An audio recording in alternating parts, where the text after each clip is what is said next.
and welcome to All About You, a program designed with all of you in mind. And today it's a continuation from our previous program. If you'd like to watch the part 1 of this program, you can just click here and find out more about what we spoke, which was about balance.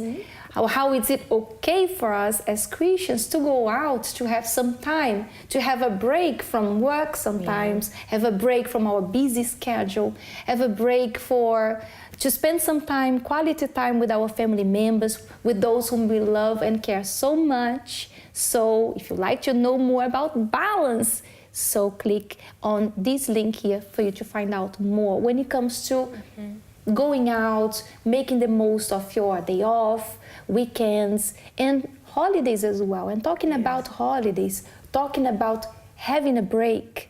The question that we have for you today is, was it okay for us to have a break from so much work, so many things? Is it okay as well for you to take a break from your faith? What do you think? Well, my point of view, I would say no, because it's our faith that keeps us going, helps us to face challenges, motivates us. So though we're taking a break from our physical body, with our physical body, resting our mind, resting our body, spending time with family, friends, but then our faith cannot also go on holidays. Because, we go on holidays physically, we come back, but spiritually, when we go on holiday and we come back, it's so hard to get back to that, that journey that you had with God, that communion that you had with God. So when you plan to go on holiday, you also need to understand that I can't sleep spiritually as well. I can't go to the beach, if I can say, spiritually as well, and just relax and, I can't come back again and pick up from where I stopped. Faith is something that needs to be fed every single day. It's just like exercise. If you don't exercise continuously, when you stop and you try to come back, it's going to be harder. So this might seem something very obvious to some people. Of course, if I go out, I'm not going to take a break from my faith. I'm going to remain in the faith. That's the right thing to do. But I lost count of how many people, and sadly I say that they fall into this trap.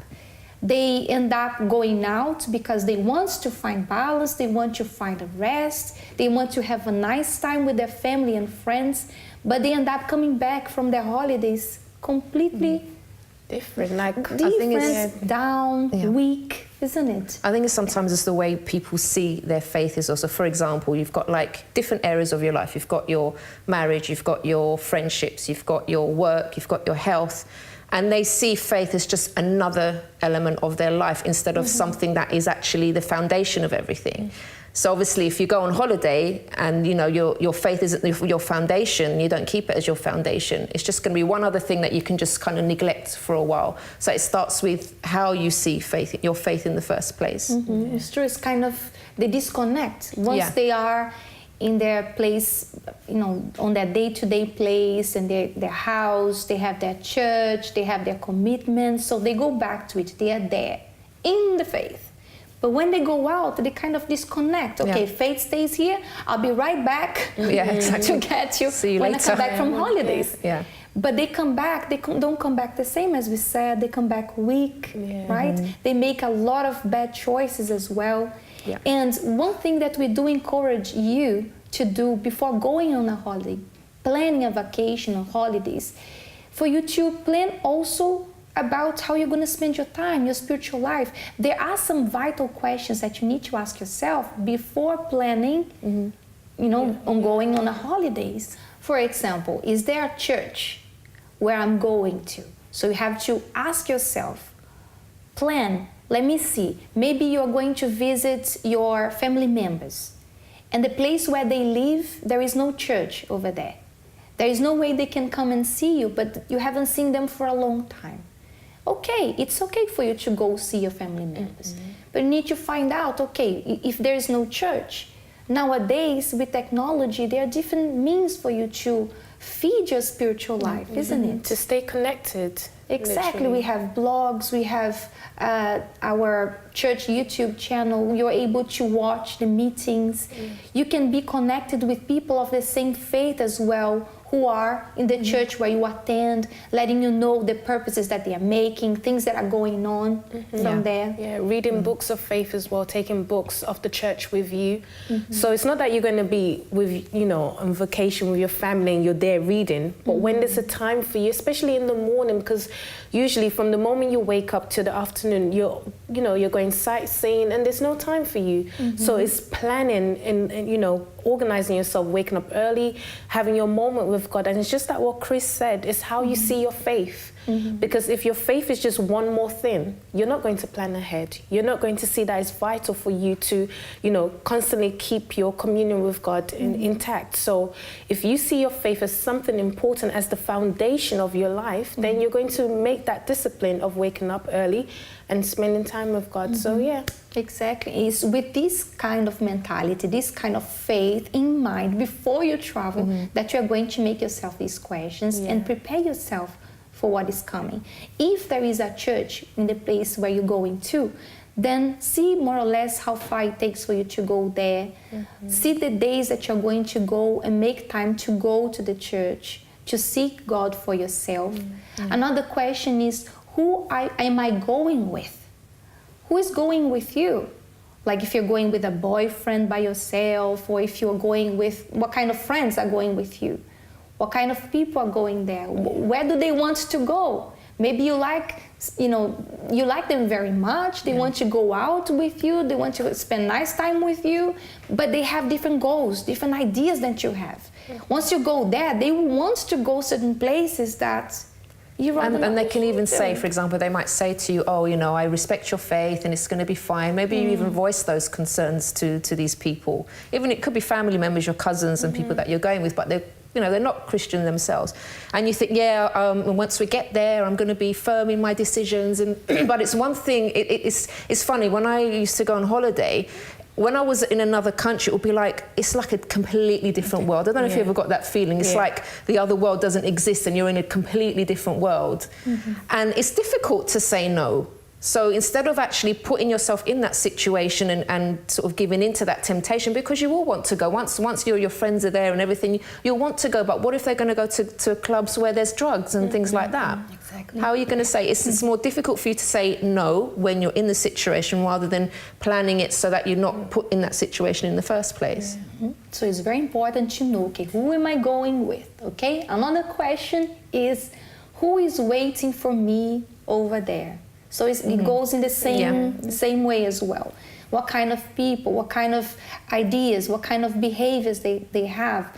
So what kind of likes and dislikes they have. So you have to be careful, because when you are there and you're going to be maybe only by yourself with them, you're probably going to be seduced to do certain things that you don't do anymore, right?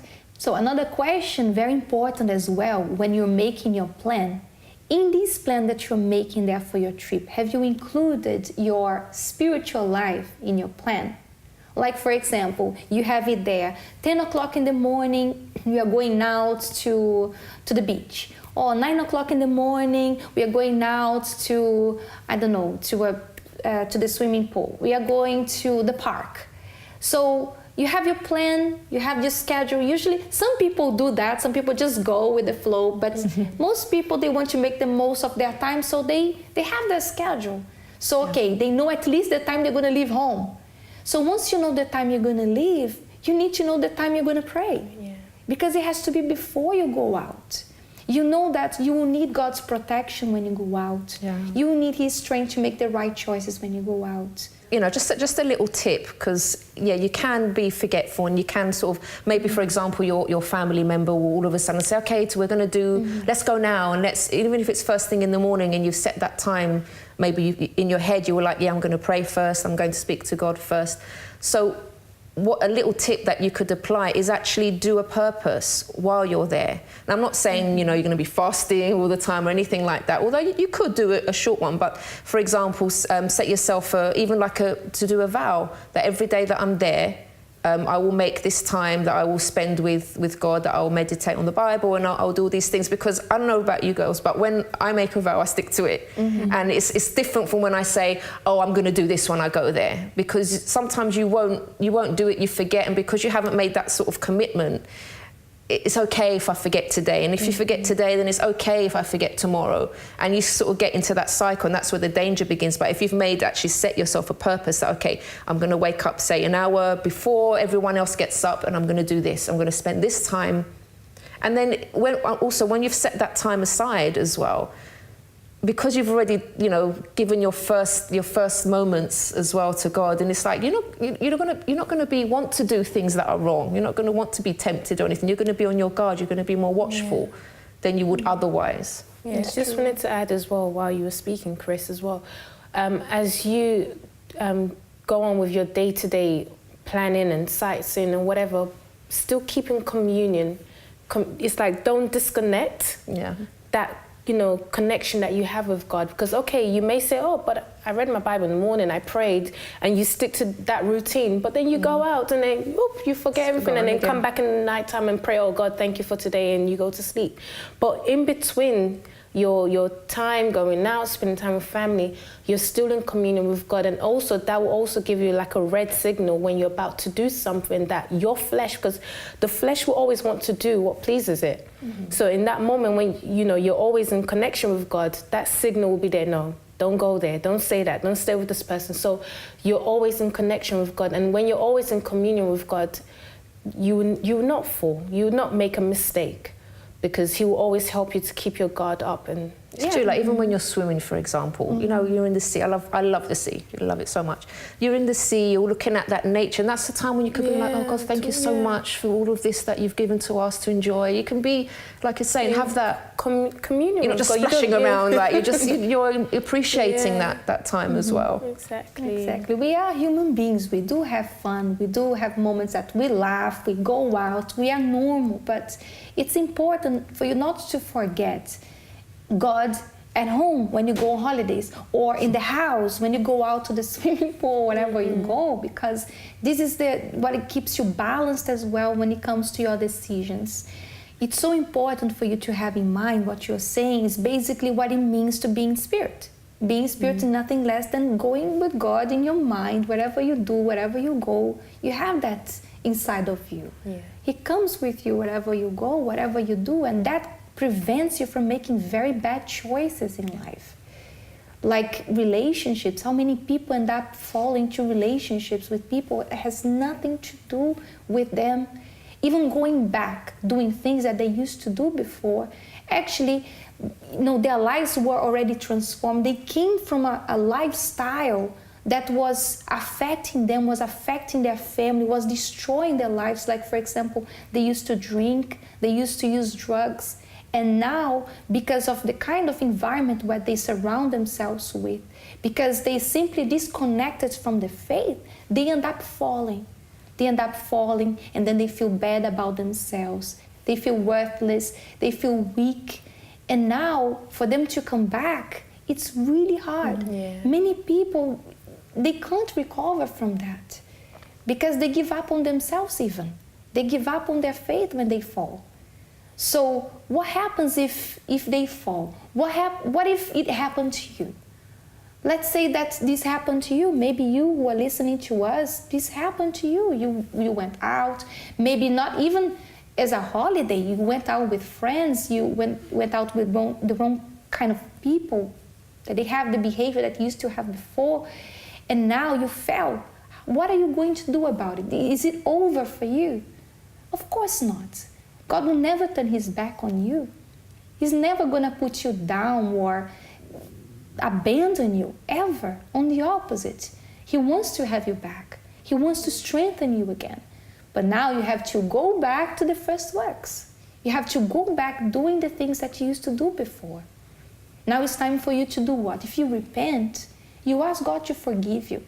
If you sincerely repent from what you did, learn from your lesson, repent, ask God to forgive you, and move on, doing the opposite of what you did before. Because now you learned a lesson. You can use that bad experience to help others and also to teach you a lesson, isn't it? Yeah, I mean, a lot of people do beat themselves up. Okay, it's not what happened, if the person had been watching, and we all make mistakes when we don't watch. But then there comes a point where you will feel bad. You're going to be thinking, why did I do that? Why did I put myself into that situation? We go through that period. And in a way, in some sense, when it's not too much, it's actually a good thing, because then you start to reflect and you learn from that experience. But there comes a point where, okay, that's enough now. I need to stop feeling bad. I need to stop being sad. And now I move on to the next stage. Okay, what can I do now to prevent that from happening again? And like you said, when it's someone that you love, for example, they make a mistake, you don't want them to keep feeling guilty and keep apologising to you. And I'm so sorry I did that. And you already said to them, it's okay, let's move on. Oh, but I'm so sorry. And it's like you keep reminding them of what you did. And no one likes that. If someone loves you, they just want you to move on and they want you to carry on. So it's the same with God. You don't need to beat yourself up anymore. He doesn't want you to do that anymore. In fact, the Bible says that he forgets the sin. If you really repented, then he doesn't remember it. So why are you going to keep reminding him? So you don't need to do that. You've already paid the price, I would say, with the things that you've been through. So now let's move on and let's just be more careful next time. Yes, because God sees you now. He's looking at you now. He doesn't look at you with the eyes from whatever happened in the past. He's looking at you right now. And what are you going to do about it now? Because a decision that you make now to change, to turn yourself from whatever is wrong, whatever is doing bad to you, to yourself, to your spiritual life, you turn your back on that and you decide to do what is right. That's all He wants. And the moment you do that and you continue investing in your spiritual life, you continue seeking God for yourself and learning from this experience, there is no way your life will not be not just as it used to be before, but it can become better. Because now you have more experience and now you can help other people. You're more mature, isn't it? You learn from your experience. So that's our message to all of you today. We hope that this has helped you somehow. And we also hope to see you here next week with our program, All About You. Take care, ladies. Bye-bye. Bye.